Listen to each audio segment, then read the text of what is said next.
মহারাজ, তাহলে এখন কি করা যায়? নতুন করে কি আর করার কথা ভাবছো গোপাল? ওটা তো আমার দায়িত্বে আছে নাকি? ওটাই তো চিন্তার বিষয়। মহারাজ, প্রতি বছর যেমন হয় এবছরও ঠিক তেমন ভাবেই হবে।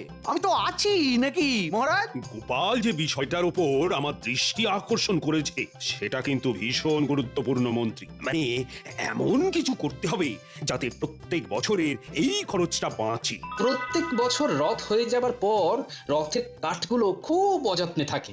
ওখানে রোদ বৃষ্টি জল খেতে খেতে কাঠগুলো একেবারে পচে যায় মহারাজ। এটা তো মন্ত্রী তোমার দেখার কর্তব্য। দেখেছো, সকাল সকাল টেকোটা ঠিক কাটি করতে এসেছে। এই মন্ত্রী, তুমি চুপ কেন? উত্তর দাও। আমি কি বলবো মহারাজ, আমি কতবার আপনাকে বলেছি রথতলাটাতে একটা ছাউনি দরকার। ওমা, ছাউনি তো ছিল মন্ত্রী মশাই, তা অত বড় ছাউনিটা খারাপ হলো কি করে? হ্যাঁ, এটা তো সত্যি মন্ত্রী, ছাউনি তো ছিল। সেই তো কোন কালের তৈরি, তারপর কত ঝড় জল গেছে ওর ওপর দিয়ে। হ্যাঁ, এটাও ঠিক কথা। না মহারাজ, এটা মানতে পারলাম না। মন্ত্রী মশাইয়ের দেখা উচিত ছিল। আচ্ছা গোপাল, তুমি কি আমার পায়ে পা তুলে ঝগড়া করতে চাইছো? আমার যতদূর জানা আছে ওই রথতলা রক্ষণাবেক্ষণের জন্য মাসে মাসে অর্থ দেওয়া হতো। ঠিক ঠিক, গোপাল একদম ঠিক বলেছে। মহারাজ, আমি উচিত কথাই বলি সর্বদা। মন্ত্রী, এটা তোমার কোন দেশি কাজ? যাকে এই সম্পর্কে আমি এখন কিছু বলতে চাই না, কিন্তু এখন কি করা উচিত সেটা নিয়ে কথা বলো। আমি গোপালের পরামর্শটাকে খুব যুক্তিযুক্ত মনে করি। গোপাল, তোমার কথা অনুযায়ী তুমি আর কাঠের রথ চাইছো না। সে কি মহারাজ, কাঠ ছাড়া রথ সম্ভব নাকি? আচ্ছা, রথের ব্যাপারে গোপাল কি বুঝবে? হ্যাঁ মহারাজ, আমি চাই এমন কিছু একটা দিয়ে রথ তৈরি হবে যাতে করে প্রতি বছর আমাদের নতুন করে আর রথ গড়তে না হয়। লোহা দিয়ে রথ নির্মাণ হবে। লৌহ রথ? বাবা, টানবে কে? গোপাল পালোয়ান? লোহা খুব ভারী ধাতু মহারাজ, আপনি এই প্রস্তাবে রাজি হবেন না। একদম রাজি হবেন না। গোপাল, লৌহ রথ তো অনেক ভারী হবে। মন্ত্রী মশাই, আমি জানতাম এই প্রস্তাবে আপনার মুখ হাঁড়ি হবে। যত ভারী রথ হোক না কেন, চাকা বলে একটা বস্তু আছে মন্ত্রী মশাই, আর সবাই মিলে রথের রশি টানলে সেই চাকা গড় গড় করে গড়িয়ে যাবে। লৌহ রথ মজবুত হোক না সে ভারী, লৌহ রথে বসে দেব পথে দেবেন পাড়ি। সাধু সাধু সভাকবি। তাহলে কি ভাবা হলো মহারাজ? তা তোমার কথা মতো লৌহ রথে বসে জগন্নাথ দেব মাসির বাড়ি যাবেন।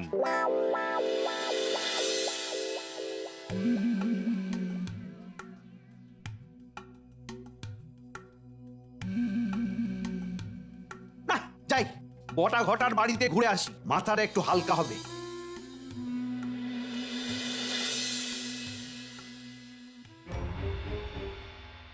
কি গো, রাত হয়ে গেছে, ঘুমোবে না? একটা চিন্তায় ঘুম আটকে গেছে গিন্নি। কি চিন্তা গো? রথ সামনে, কিন্তু রথ তৈরির কাঠ পচে গেছে। উমা, তাহলে কি হবে?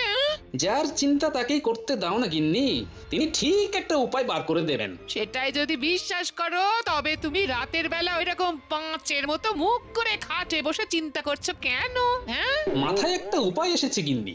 মহারাজকে আমি বলেছি এবারের রথ হবে লোহার রথ, মানে লৌহ রথ। উমা, সে তো খুব ভারী হবে, আমি টানতে পারবো? আরে বড় চাকা থাকবে, চারটে চাকা থাকবে। জয় জগন্নাথ বলে রথের রশি টানবে, রথ গড়িয়ে চলবে মাসির বাড়ির দিকে। তাও একটা কিন্তু আছে গিন্নি। আবার কি কিন্তু? কি যে হেয়ালি করছো কিছুই বুঝতে পারছি না। হ্যাঁ, না, এখানে বসে বসে দুশ্চিন্তা না করে কাল সকালে কামারশালায় গিয়ে পুরো কথাটা বলবো। কি বলবে? বলবো হাতে আমাদের সময় বড় অল্প, এই সময়ের মধ্যে রথ তৈরি করে দিতে পারবে কিনা। মহারাজ এই রথের পুরো দায়িত্ব আমার উপর দিয়েছেন কিনা, তাই একটু চিন্তায় আছি বুঝলে। চিন্তা করো না, সব তোমার হাত দিয়ে জগন্নাথ করিয়ে নেবেন। জয় জগন্নাথ, জয় জগন্নাথ। এই বটা ঘটা, তোরা এক কাজ করবি, তোরা সকালে যত তাড়াতাড়ি পারিস, বুঝলি, যত তাড়াতাড়ি পারিস এই কৃষ্ণনগরের বড় কামারশালায় যাবি। গিয়ে কি করব? আমার মনে হয় ওই লাটু কামারের কাছেই গোপাল গিয়েছিল। লাটুকে একটু বেশি পয়সা দিয়ে এই রথ গড়ার কাজটা বন্ধ করতে হবে। যদি রাজি না হয়? দেখ, অনেকগুলো পদ্ধতি আছে, যে কোনো একটা পদ্ধতি ঠিক লেগেই যাবে। ঠিক আছে, ব্যাপারটা বুঝে নিয়েছি। প্রথমে লোভ দেখাবো, তাতে কাজ না হলে ভয় দেখাবো।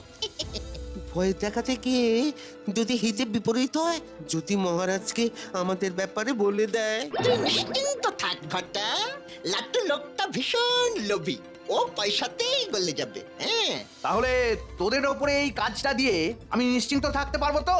মন্ত্রীমশাই আমাদের ঘরে ধনুক রেখে তো অনেক যুদ্ধই জয় করেছেন, কিন্তু তবুও আমাদের উপর এতটা সংশয়। আরে ওটা ওটা কথার কথা। ও তোরা না, তাহলে আজ আসি। হ্যাঁ, আসি বললেই হলো?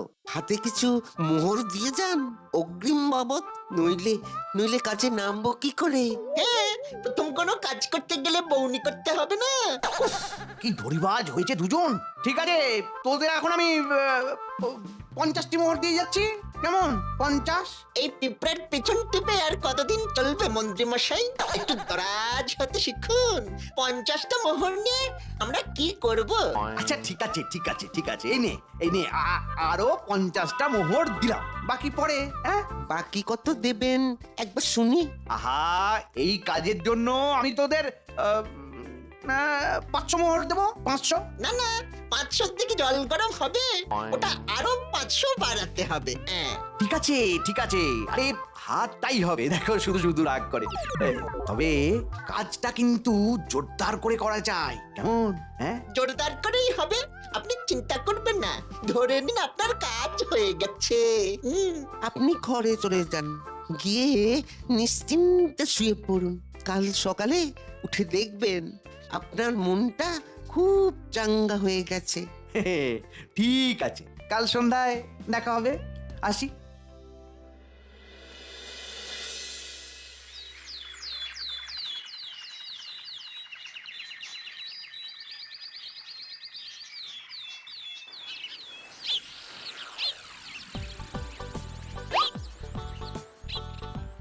গিন্নি, আমি একটু লাটু কামারের কামারশালা থেকে ঘুরে আসি, কাজ শুরু করতে বলি।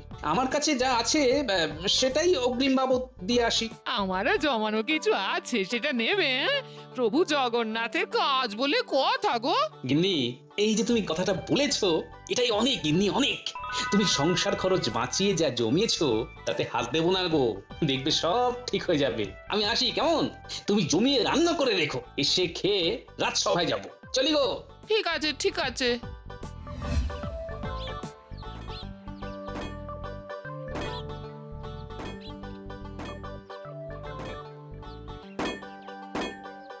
কি লাটু, তুমি তবে সকাল সকাল তোমার দোকান খুলে বসে থাকো? আমার খুব সকালেই দোকান খুলে যায়। বলো গোপাল দাদা, তুমি কিসের জন্য সকালে এলে? তোমার সঙ্গে মাঝে কথা বলেছিলাম না লোহার রথের ব্যাপারে? এবারে মহারাজকে বলেছি কাঠের রথ না করতে, বুঝলে? আচ্ছা, তুমি লোহার রথ করে দিতে পারবে তো? পারবো না কেন, খুব পারবো। হাতে সময় কিন্তু বেশি নেই। যতটুকু সময় আছে এর মধ্যে রথ ভালোভাবে তৈরি হয়ে যাবে, তুমি কিচ্ছু চিন্তা করো না গোপাল দাদা। ব্যাস, আমার আর কিচ্ছু বলার নেই। এই নাও, তোমাকে কিছু অগ্রিম দিলাম, তুমি আজ থেকেই কাজ শুরু করে দাও, কেমন? ঠিক আছে, তুমি নিশ্চিন্তে যাও, সময়ের আগেই তোমার রথ তৈরি হয়ে যাবে।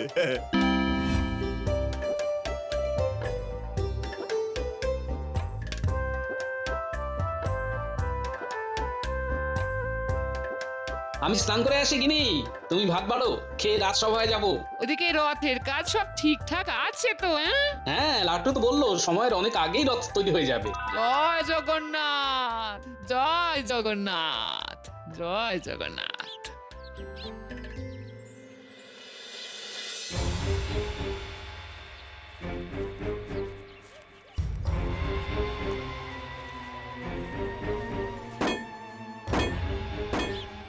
কি গো দাদা, তোমরা কি মনে করে?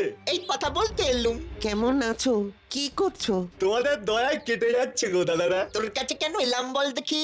সেটা কি করে বলি বলো? গোপাল এসেছিল। হ্যাঁ? তোমরা কি করে জানলে? আমরা হলাম মন্ত্রী মশাইয়ের খাস লোক। আমাদের সব কিছু জানতে হয়। শোন, কাজের কথা। কাজের কথা বলার আগে আগে খুশি কর, তারপর কাজের কথা। ঠিক বলেছিস। এই নে 50টা মোহর রাখ। এটা কিসের জন্য? গোপালের লোহার রথ তৈরি যেন না হয়, এটা তার জন্য। এমা, কাজ করবো বলে বায়না নিয়েছি যে। আর আমরা তোকে কাজ না করার জন্য বায়না দিলাম। কারটা বেশি, হ্যাঁ? গোপাল দাদা তো মোট 20টা মোহর দিয়ে গেছে, তা তোমরা দিচ্ছ 50টা মোহর। বেশি মোহর তো তোমরাই দিলে। তবে এখন তোর কাজ কি বল? তোমাদের কথা রাখা, কিন্তু গোপাল দাদা এলে কি বলবো? তুই কিছুদিনের জন্য ওই দেশের বাড়ি চলে যা। রথের দায়িত্ব মন্ত্রী মশাইয়ের হাতে এলেই তোকে খবর দিয়ে দেব, বুঝেছিস? বুঝেছি। গোপাল, কি ব্যাপার, সব ঠিক আছে তো? একদম মহারাজ, আজ সকালে গিয়ে লাটু কামারের কাছে আমি অগ্রিম দিয়ে এসেছি, আপনি কোনো চিন্তা করবেন না। বাবা, সে ঘুরে পালি দিয়ে এসেছি, তোমার লৌহরথ এখন স্বপ্নে। হ্যাঁ হ্যাঁ, মন্ত্রীমশাই কেমন মিট্টি মিট্টি হাসছেন? না, এই হাসিটা তো ভীষণ গোলমেলে হাসি। মন্ত্রী, তুমি কি রকম যেন গা ছাড়া ভাব নিয়ে চলছো। রথের দায়িত্ব গোপালের কাছে দিয়েছি, কিন্তু আরো কত দায়িত্ব আছে বলো তো? কে বললো মহারাজ আমি গা ছাড়া দিয়ে বসে আছি? মন্ত্রীমশাই, হ্যাঁ, আসুন, আমরা সবাই মিলে প্রভুর রথের আরাধনায় মেতে উঠি। আমি তো আছি প্রভুর সাথে, তুমি যখন বলবে যেখানে বলবে আমি চলে যাব। এইবারে তুমি হলে সেনাপতি আর আমরা হলাম সৈনিক। মন্ত্রীমশাইয়ের কথাগুলো কেমন যেন একটা লাগছে। মাথায় নিশ্চয়ই কোনো বদবুদ্ধি চলছে। মহারাজ, আমি সব সময় গোপালের পাশে ছায়ার মতো থাকবো। এই সেরেছে, আমার প্রতি এত দরদ, খুব গোলমাল। খুব ভালো বলেছেন মন্ত্রীমশাই। এক কাজ করো না, লাটু কামার কেমন কাজ করছে সেটা আমরা পালা করে এবেলা ওবেলা দেখে আসি। মাথা খারাপ নাকি? আমার নির্দেশে লাটু কাজ বন্ধ করে দেশের বাড়িতে চলে গেছে। কি গো মন্ত্রী, তুমি চুপ কেন? গোপালের প্রস্তাবটা তো বেশ ভালো। হ্যাঁ মন্ত্রীমশাই, গোপালের প্রস্তাবটা বেশ ভালো। আমরা সবাই এক হয়ে কাজ করব, এটাই বোধহয় প্রভুর ইচ্ছে। বাহ বাহ বাহ, খুব ভালো কথা বলেছো তো। মন্ত্রীমশাইয়ের ভাবগতিক তো কিছু বুঝতে পারছি না। না, আমাকে একটু সজাগ থাকতে হবে দেখছি।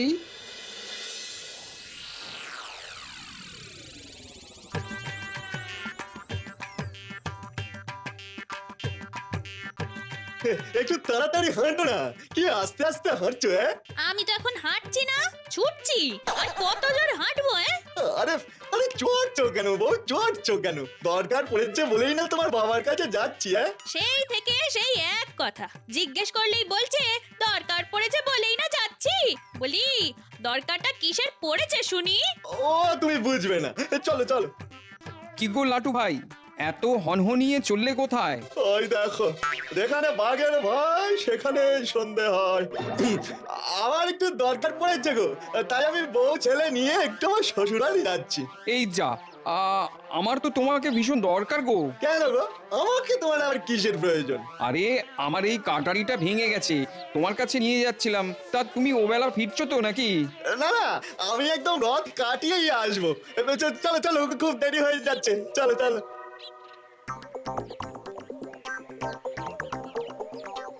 কি রকম ভাবে পালিয়ে গেল, এখন কি করি? কাটারিটা না সারালে চলছে না দেখছি।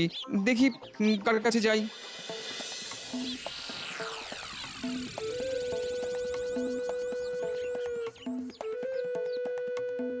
কিরে বাবা, লাটুর দোকান বন্ধ কেন? ওর তো এখন কাজ করা উচিত। দেখি তো ও বাড়িতে আছে কিনা।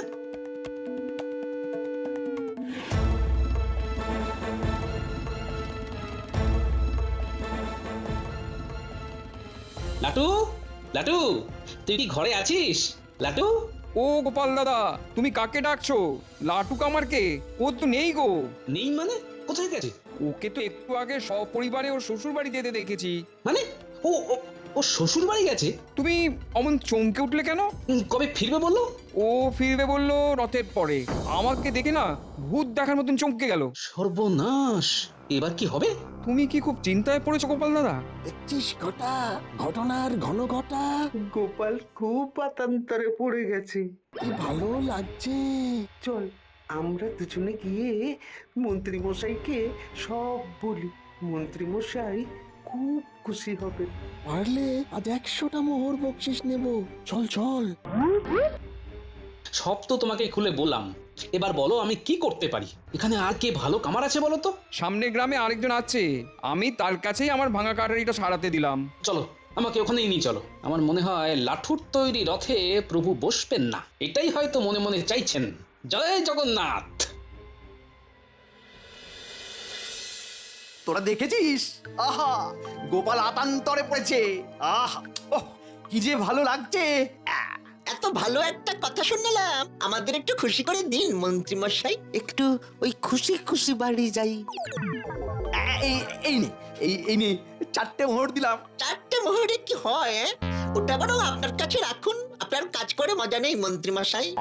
আমাদের কাঁধে বর্ষা রেখে তো আপনি যুদ্ধ করেন, মরলে তো আমরাই মরবো। আমাদের ভাগ্যটা হলো কচু পোড়া, আর কোনোদিন কোনো কাজে আমাদের ডাকবেন না, কেমন?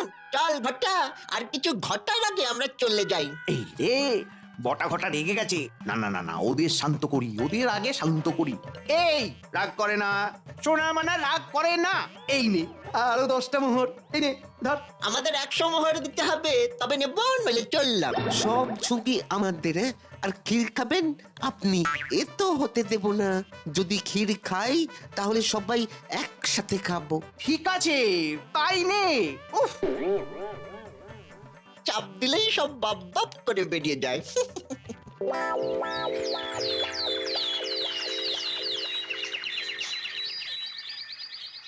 মহারাজ, রথের আর মাত্র 4 দিন রয়েছে। দেশ বিদেশ থেকে লোকজন আমাদের রথ দেখতে আসছে। মাঠে মেলা বসে গেছে। হ্যাঁ, এইরকমই তো হবে। কৃষ্ণনগরের রথ বলে কথা। এবার আবার লৌহ রথ। হ্যাঁ, অভিনব লৌহ রথ। আচ্ছা গোপাল, আমাদের রথ কতখানি প্রস্তুত? যতখানি আপনি চাইছেন মন্ত্রী মশাই। এটা কোনো উত্তর হলো? ওটা কি কোনো প্রশ্ন ছিল? যেমন প্রশ্ন তেমনই তো উত্তর হবে মন্ত্রী মশাই। তুমি কি প্রতিদিন কামারশালায় গিয়ে দেখো, নজরদারি করো? হ্যাঁ, প্রতিদিন রাজসভা থেকে ফেরার পথে 2 চোখে দেখে আসি। আজ আমি দেখতে যাব, মন্ত্রী হিসেবে তো যেতেই পারি। না মন্ত্রী মশাই, আপনি এখন ওখানে গিয়ে কিছুই বুঝতে পারবেন না। কি ব্যাপার? গোপাল তো ঘাবড়ে যাচ্ছে না, ওর ব্যাপারটা কিছুই বোঝা যাচ্ছে না। ও কি অন্য কোথাও লৌহরথ করতে দিয়েছে? দেখি দেখি, কায়দা করে বার করতে হবে, কায়দা করে। মন্ত্রী মশাই, আপনি ডালে ডালে গেলে আমি পাতায় পাতায় যাই। আপনি আমার মুখ থেকে বার করবেন রথ আমি কোথা থেকে বানাচ্ছি। না না না, গোপাল যেভাবে রথ বানাচ্ছে তাতে আমার পুরো বিশ্বাস আছে। এসব কি হচ্ছে ঠিক বুঝতেই পারছি না। স্যাকরার ঠুকঠাক কামারের এক ভা, মন্ত্রীর কপালেতে কিছু ছাপ দিয়ে যা। কি ছাপ সভাকবি? অনেক ঘুরপথে কথা হয়েছে, এবার সোজা কথা বলবো মন্ত্রী। প্রহরী, যে সমস্ত অতিথিরা বন্দী আছে তাদের নিয়ে এসো। মন্ত্রী মশাই, আপনি খুব জিলিপি খেতে ভালোবাসেন তাই না? তা তো হবেই, যার মাথার মধ্যে এত জিলিপি প্যাঁচ। তুমি কি বলছো? আমি তো কিছুই বুঝতে পারছি না গোপাল। তোমাকে আর কিছুই বুঝতে হবে না, তোমাকে বোঝবার জন্য ওই যে এসে গেছে লাটু কামার আর তোমার বটার ঘটা। আমি সব সময় রথের হাল হকিকত মহারাজের সাথে আলোচনা করেছি। দেখা হলো পুটির বাবার সাথে, সেখান থেকেই তো সব জানলাম। লাটু, লাটু, লাটু। ও গোপাল দাদা, ও তো নেই গো। নেই মানে? কোথায় গেছে? ওকে তো একটু আগে সপরিবারে ওর শ্বশুর বাড়ি যেতে দেখেছি। মানে ও ও- ও শ্বশুর বাড়ি গেছে? তুমি অমন চমকে উঠলে কেন? কবে ফিরবে বললো? ও ফিরবে বললো রথের পরে। সর্বনাশ, এবার কি হবে? আমি পুটির বাবাকে নিয়ে অন্য কামারের কাছে গেলাম, তাকে সব বললাম। তার কাছেই আমাদের প্রভু জগন্নাথের রথ তৈরি হচ্ছে অতি গোপনে। গোপাল আমাকে প্রতিদিনের ঘটনা জানায়, গোপালের মুখে সব শুনে আমি প্রহরীকে আদেশ করি লাটু কামারের শ্বশুর বাড়ি থেকে লাটুকে গ্রেপ্তার করে আনি। তারপর লাটুর মুখে সব শুনি। এই লাটু, এবার সবাইকে সত্যিটা বলে দাও। ও, ওই বটা ঘটা আমাকে ভয় দেখায়, তারপর লোভ দেখায়। আর সেই লোভে তুমি তোমার কর্তব্য ভুলে যাও, রাজাজ্ঞা ভুলে যাও। আমার আমার খুব ভুল হয়েছে মহারাজ, আমাকে ক্ষমা করুন। আমি আর কখনো কর্তব্যে অবহেলা করব না মহারাজ, ক্ষমা করে দিন আমায়। না না না না, তোমার অপরাধ ক্ষমার অযোগ্য, তোমাদের কঠিন শাস্তি হবে। প্রভুর কৃপায় যখন সবকিছু মধুরেন্দ্র সমাপয়েত হচ্ছে, তখন আর এই ছুঁচোগুলোকে মেরে হাত ময়লা করবেন কেন মহারাজ? এদের অল্প শাস্তি দিয়ে ছেড়ে দিন, আর ধাড়ি ইঁদুরটাকে ধরুন, মানে আমাদের মহামন্ত্রীকে। ঠিক বলেছ প্রহরী, লাটু আর বটা ঘটাকে 7 দিন কারাগারে পুরে দাও। যাও, এদের নিয়ে যাও। মন্ত্রী, তুমি 1 মাস ধরে দোকানে হাত দিয়ে এক পায়ে রোদ বৃষ্টি জলে রথের মেলায় দাঁড়িয়ে থাকবে।